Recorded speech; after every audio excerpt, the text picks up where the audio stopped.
The alarm rang 3 times before Danny Carter woke up from his sleep. He'd been dreaming about Earth again, about the small town in Ohio where he grew up, about his mother's kitchen and the smell of coffee in the morning. But dreams never lasted long on a cargo ship floating through the empty darkness of space. He rolled out of his narrow bed and pulled on his work clothes. The clock on the wall said it was 4 in the morning, ship time.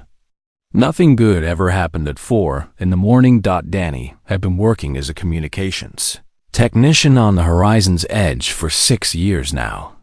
He fixed radios, repaired signal arrays, and kept the ship talking to the rest of humanity across the vast distances between stars.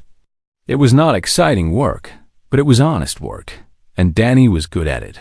He made his way through the metal corridors to the bridge where Captain Lisa Monroe was already waiting. She was a tall woman with short gray hair and eyes that had seen too much of the universe to be surprised by anything anymore. But tonight, even she looked worried. "We picked up a distress signal," she said without greeting. "Unknown origin, unknown language, but definitely a call for help."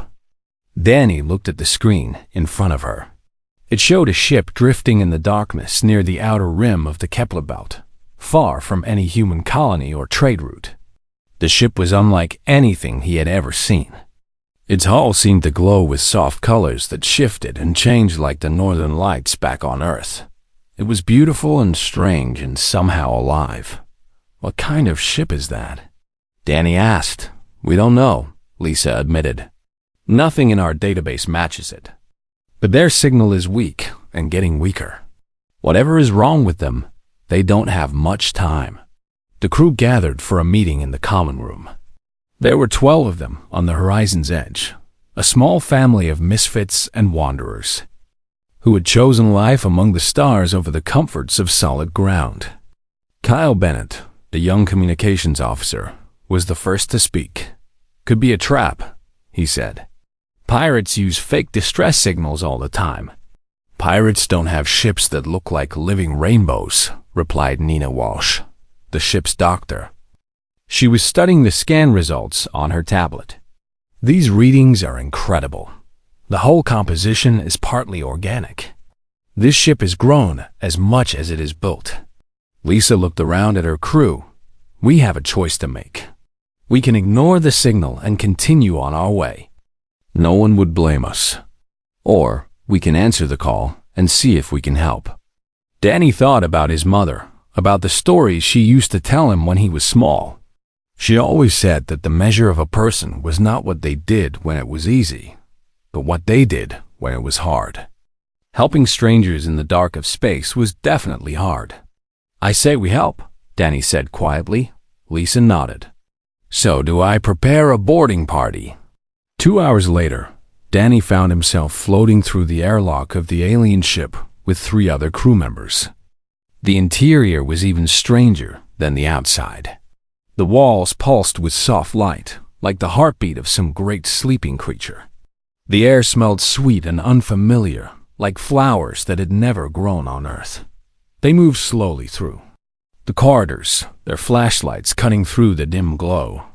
Everything was quiet, but it was not the quiet of an empty ship. It was the quiet of a ship waiting.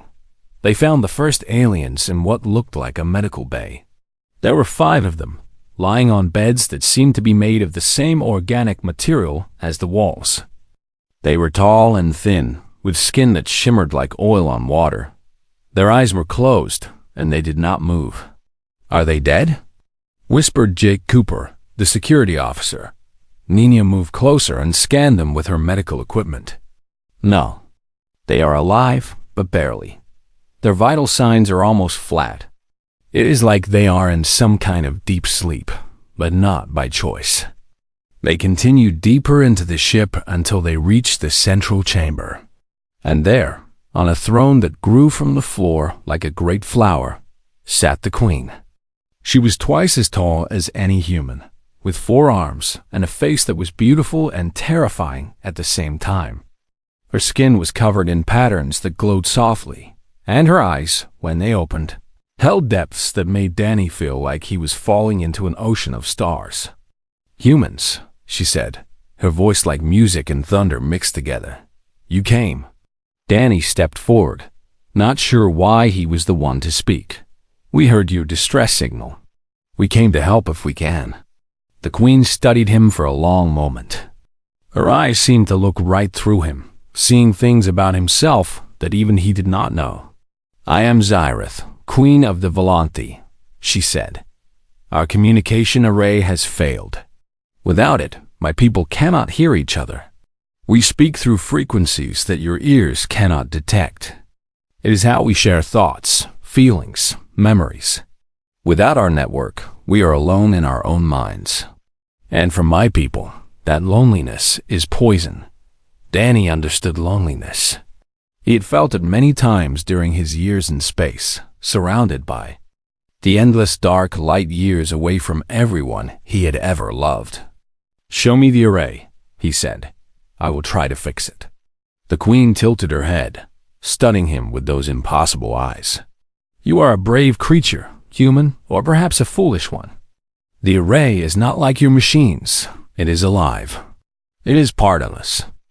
"Then I will learn," Danny said simply. "That is what humans do. We learn. We adapt. We fix things." For the first time, something like a smile crossed the Queen's alien face. "Yes, we have watched your kind from afar. You are young in the universe, but you burn so brightly. Come, I will show you our voice, and you will try to heal it." She rose from her throne and led him deeper into the ship, to the heart of the vessel, where something ancient and broken waited in the dark. And Danny Carter, a simple mechanic from Ohio, followed an alien queen into the unknown. The communication array was nothing like Danny had ever seen before. It sat in the center of a large chamber, a twisting tower of crystal and flesh that reached from floor to ceiling. Veins of light ran through it like rivers of fire, but most of those rivers had gone dark. Only a few still flickered weakly, like candles in a storm. "This is impossible," Danny whispered. The Queen stood beside him, her forearms folded across her chest. "You said you would learn." Danny took a deep breath and stepped closer. The array seemed to react to his presence. Some of the dark veins flickered briefly, as if curious about this strange creature approaching them. He reached out and touched the surface. It was warm and smooth, like touching the skin of a living animal. "I need to understand how this works," he said. "Can you explain it to me?" For the next several hours, Queen Zyrith tried to describe her people's technology in words that Danny could understand. It was not easy. The Volanthi did not think of their machines as separate from themselves. Their ships, their tools, their communication networks were all grown from the same biological material that made up their own bodies. Everything was connected. Everything was alive. Back on the horizon's edge, Kyle stayed on the radio with Danny, trying to help from a distance. He pulled up every file they had on alien technology, but nothing matched what Danny was describing. "You are basically trying to perform surgery on a radio that is also a jellyfish," Kyle said through the crackling connection. "I do not know how to help you with that. Just keep talking to me," Danny replied. "Your voice helps me think." The first day passed and Danny made little progress. The second day was better. He began to understand that the array was not broken in just one place. The damage was spread throughout the entire system, like a disease that had infected every part. Something had caused a massive power surge, and the organic circuits had burned out trying to protect themselves. Danny worked with the tools he had, brought and with tools the Volanthi gave him. Some of their instruments were alive too, small creatures that could bond with damaged tissue and help it heal. It was strange and wonderful and terrifying all at once. Queen Zyrith stayed with him the entire time. She sat on her throne and watched him work with those deep, star-filled eyes. Sometimes she asked him questions about humanity. Sometimes she shared stories about her own people. And sometimes they just sat in silence, Two very different creatures sharing the same space. Why did you answer our call?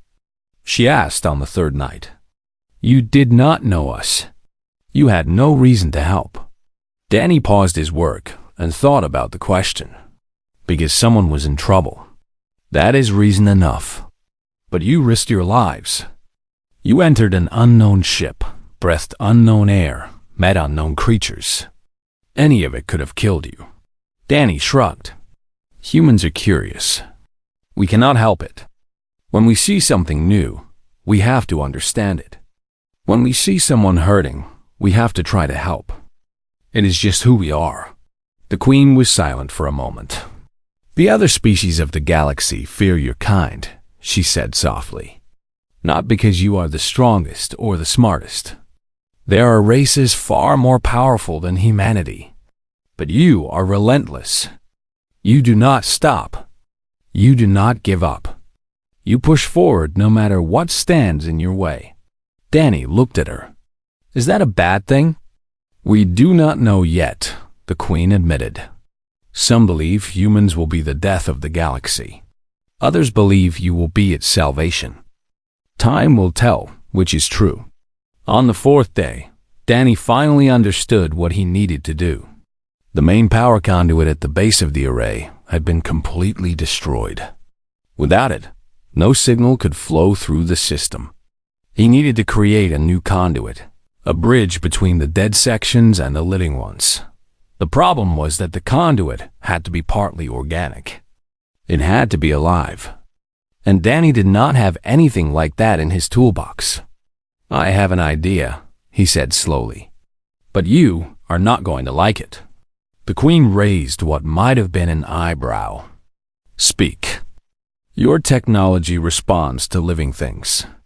I have seen it react to me when I touch it. What if I use myself as the bridge? What if I connect the circuit through my own body? The Queen's eyes widened. That is extremely dangerous. The power flowing through the array could stop your heart. It could burn your mind to ashes. Or it could work, Danny said. Why would you risk so much for strangers? Danny looked around the chamber, at the beautiful dying ship, at the Queen who had trusted him with her people's lives. He thought about all the Volanthe lying in that medical bay, slowly fading into silence. Because if I do not try, your people will die, he said. And I could not live with that. The Queen stared at him for a long time. Then she rose from her throne and approached him. She was so tall that Danny had to tilt his head back to look at her face. You are a strange creature, Danny Carter, she said softly. Small and fragile and so very brave. Perhaps we have misjudged your species. Perhaps there is more to humanity than we understood. She placed one of her hands gently on his shoulder. Her touch was warm and surprisingly gentle. If you are determined to do this, I will help you. I will guide the power through you as gently as I can. But I cannot promise you will survive. Danny nodded. I understand. Very well. Let us save my people. Danny took his position at the base of the array. He placed his hands on two exposed nodes, one living and one dead. He could feel the energy waiting in the system, vast and powerful and eager to flow. He closed his eyes and thought of home. He thought of his mother and the smell of coffee. He thought of Ohio in the springtime, when the world turned green again after the long winter. Then the power surged through him and everything went white. Danny felt like he was drowning in light. The energy poured through his body like a river of fire, filling every cell, every nerve, every corner of his mind. He could not breathe. He could not think. He could only hold on and pray that he would survive Dot. And then, just as suddenly as it had started, it stopped. Danny collapsed to the floor, gasping for air. His entire body was shaking. His hands were covered in burns, and his head pounded like a drum. But he was alive. Against all odds, he was still alive. Above him, the array began to glow. The dark veins filled with light, one after another, like stars appearing in the night sky. A low hum filled the chamber, building in intensity until Danny could feel it vibrating in his chest. And then the Volante began to sing. It was not a sound that Danny could hear with his ears. It was deeper than that, a frequency that seemed to touch his very soul. All around the ship, the sleeping Volante woke from their silence. Their bodies lit up with cascading waves of color, blues and greens and purples dancing across their skin. They were talking to each other again, sharing thoughts and feelings and memories across their restored network. Queen Zyreth fell to her knees beside Danny. Tears ran down her face. Silver liquid that sparkled like diamonds in the glow of the array. "You did it," she whispered. "You gave us back our voices." Danny managed a weak smile. "Just doing my job." The Queen helped him to his feet. His legs were unsteady, but she supported him with her strong arms. Around them, the Volante crew was gathering, their faces full of wonder and gratitude. They looked at Danny like he was something miraculous, something impossible. One of the smaller Volante approached with a bowl of water and some bandages. Danny recognized him from earlier, one of the Queen's attendants. The creature gently cleaned Danny's burned hands and wrapped them carefully. The touch was tender and kind. "Thank you," Danny said. The attendant made a sound that might have been a laugh. "Thank you, human. You saved us all." Captain Lisa's voice crackled through Danny's communicator. "Danny, report. What is happening over there? Our sensors are going crazy with all the signals coming from that ship." Danny raised his communicator to his lips. "The repair worked, Captain. The Volante are communicating again.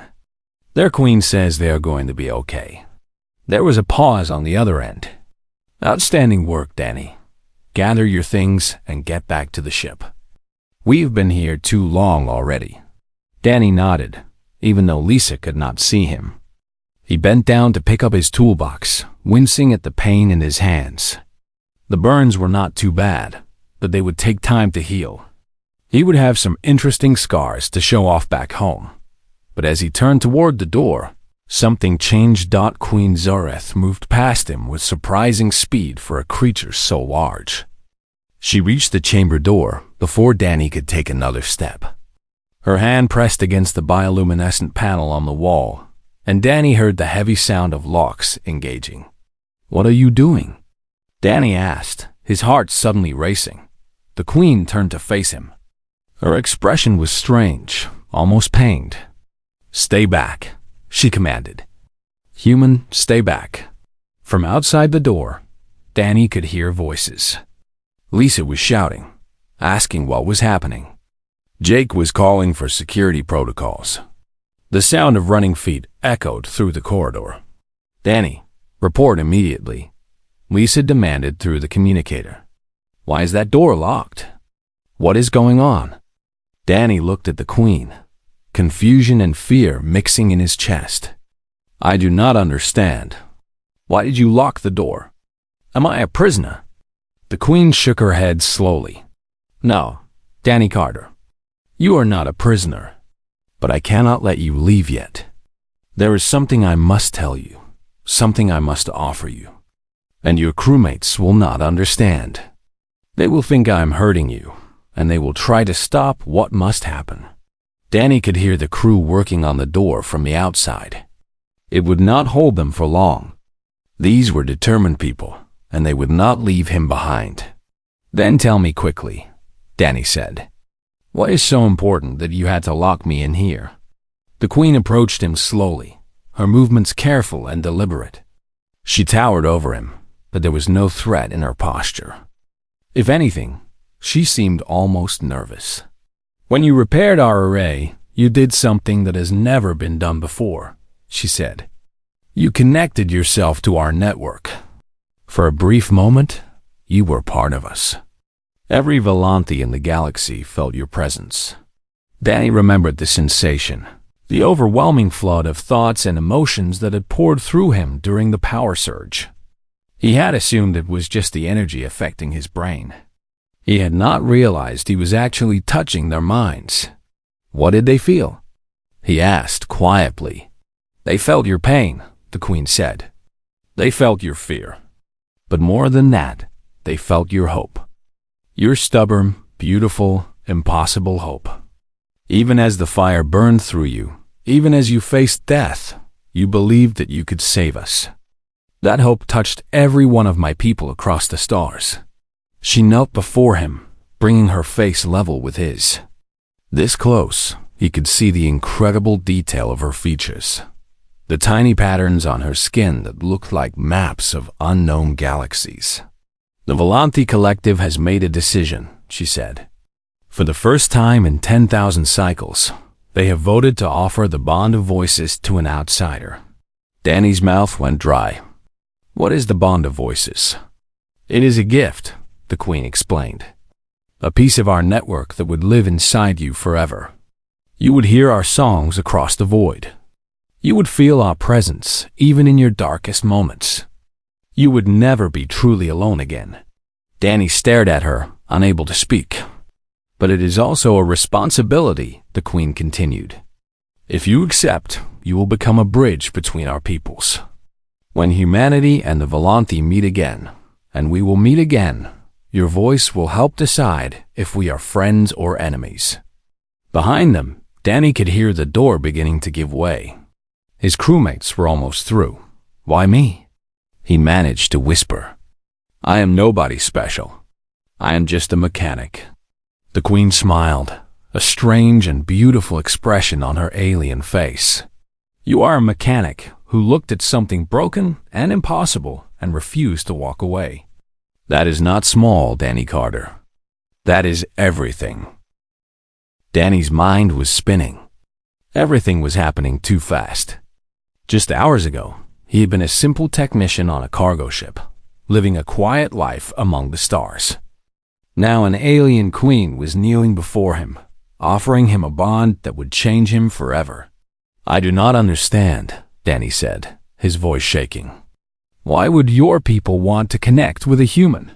You said yourselves that the galaxy fears us. Queen Zyreth nodded slowly. Fear and respect often walk together. Your species has done terrible things in its short history. Wars, destruction, the careless breaking of worlds. But you have also done wonderful things. You create beauty from nothing. You reach across the darkness to help strangers. You never stop trying to be better than you were. She reached out and touched his chest, directly over his heart. Her hand was warm and gentle. When you connected to our network, we saw all of this. We saw humanity as you see yourselves, not as monsters, but as children still learning to walk. And we saw you, Danny Carter. We saw a man who carries loneliness like a stone in his pocket, but who refuses to let that loneliness make him hard. Danny felt tears forming in his eyes. He had never told anyone about the loneliness. It was his secret shame, the fear that no matter how far he traveled or how many people he met, he would always feel like an outsider looking in. You saw that. He whispered. We felt it, the Queen said. And we understood. The Volanthi know loneliness too. Before we developed our network, before we learned to share our minds, we were just like you, isolated, afraid, desperate to connect. She stood and walked to the center of the chamber, where the repaired array still hummed with life.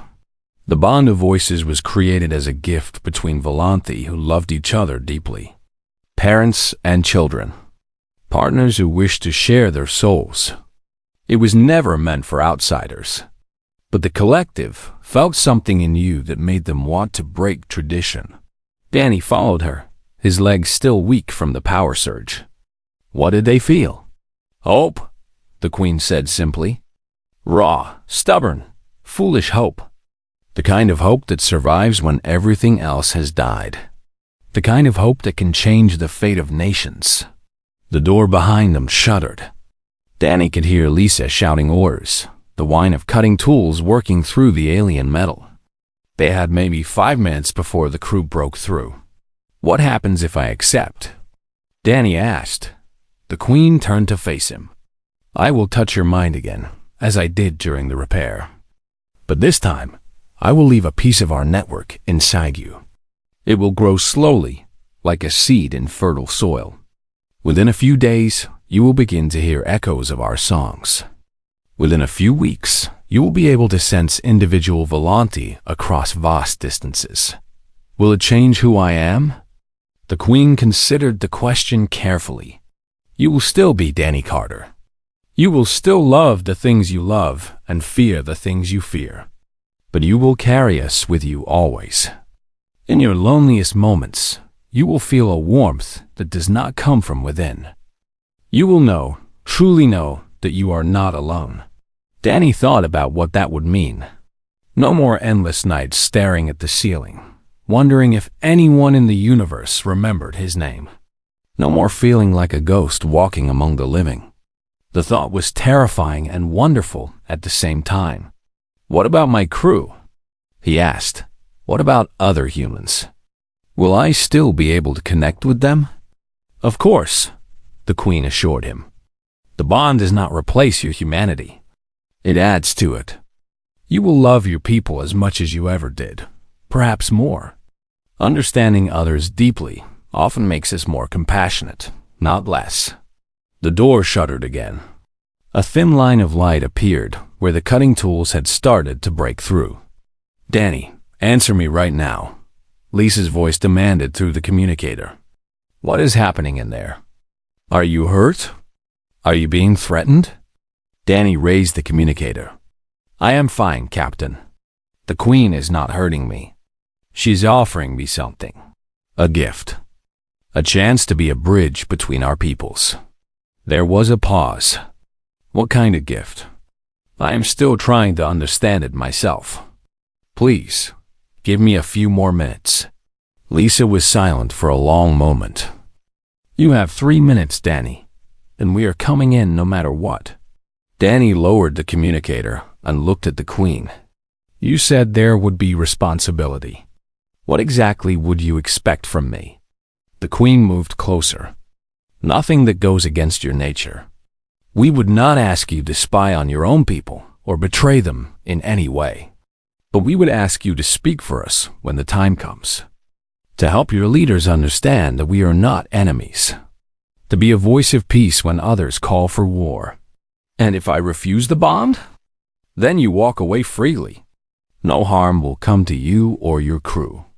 We will remember your kindness in repairing our array, and the Volanthi will look upon humanity with a slightly softer gaze. But the opportunity will be lost. We may not have another chance like this for 1,000 years. Danny closed his eyes. He thought about his life, about all the years he had spent drifting between stars, never quite belonging anywhere. He thought about his mother, who had always told him that he was meant for something bigger than their small town in Ohio. He thought about humanity, scattered across the galaxy like seeds on the wind, still searching for their place in the cosmic order. And he thought about loneliness, the cold, heavy weight of it that had followed him since childhood, the way it crept into every quiet moment, whispering that he was unimportant, forgettable, alone. The door was almost open now. He could hear Lisa giving final orders to the security team. If I accept, Danny said slowly, will it hurt? The Queen smiled gently. Only a little. Change always does. Danny took a deep breath and made his choice. Do it, he said. Give me the bond. The Queen placed her hands on either side of his head. Her eyes filled with light, vast and ancient, and full of stars. Welcome to the song, Danny Carter. Welcome home. And then the world dissolved into a chorus of 1,000 voices, welcoming him into their eternal embrace. The experience was unlike anything Danny could have imagined. One moment, he was standing in the chamber with the Queen's hands on his temples. The next moment, he was everywhere and nowhere at once.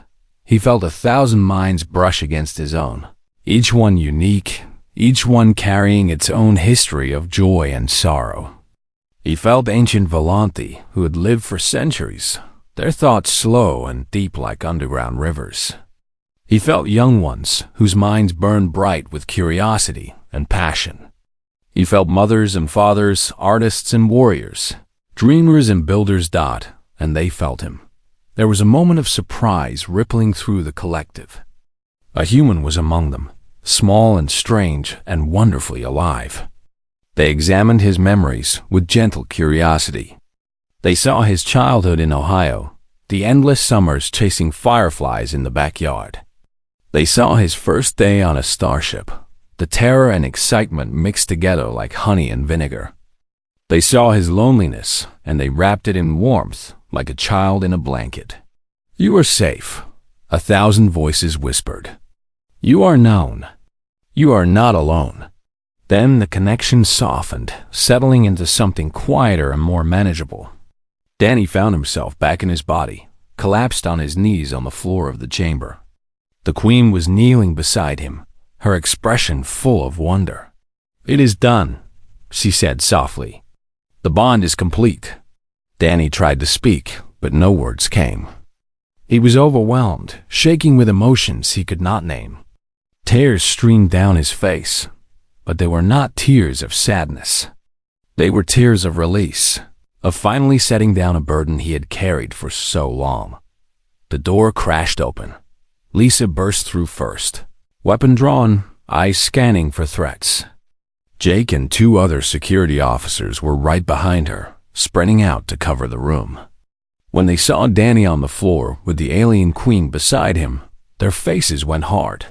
"Step away from him," Lisa commanded, her weapon aimed at the queen's chest. Danny raised a hand. His voice, when he found it, sounded strange to his own ears.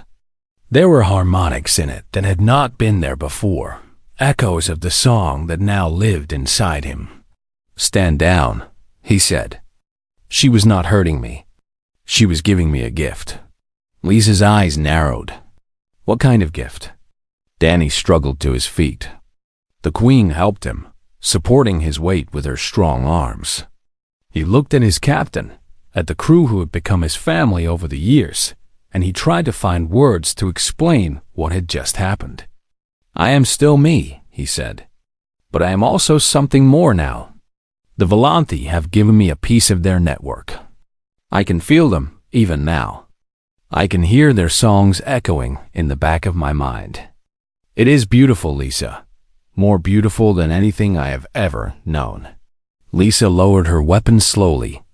"Danny, you cannot just let aliens do things to your brain without permission."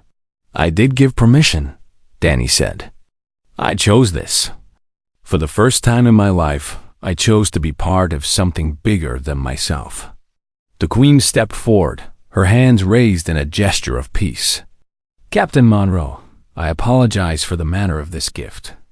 I knew you would not understand, and I feared your fear would prevent Danny from making his own choice. That was wrong of me. But the gift itself was freely given and freely accepted." Lisa looked between Danny and the Queen, her expression unreadable. "What does this mean for the future? What does this bond of yours actually do?" The Queen glanced at Danny, and he felt her thoughts brush against his own like a gentle breeze. It was strange and intimate, and somehow completely natural. "It means that when our peoples meet again, there will be someone who understands both sides," Danny answered. "It means that fear does not have to rule our first contact. It means there is hope." Minya stepped forward, her medical scanner in hand. "Danny, I need to examine you. We need to understand what changes have been made to your body." Danny nodded. "Of course. I am not hiding anything. I am still the same person you have known for 6 years. I just have a few more friends now." Over the next several hours, the crews of both ships worked together to complete repairs and exchange information. Nina ran every test she could think of on Danny, and while his brain waves showed some new and unusual patterns, nothing indicated any harm. If anything, his stress levels were lower than they had been in years. Before the horizon's edge departed, Queen Zareth came to see Danny one last time. She presented him with a small crystal, no larger than his thumb, that glowed with soft light. "A gift," she said. "This will help you hear our songs more clearly as the bond grows. Keep it close to your heart. Danny took the crystal and held it gently. He could feel the warmth of it pulsing against his palm, like a tiny heartbeat.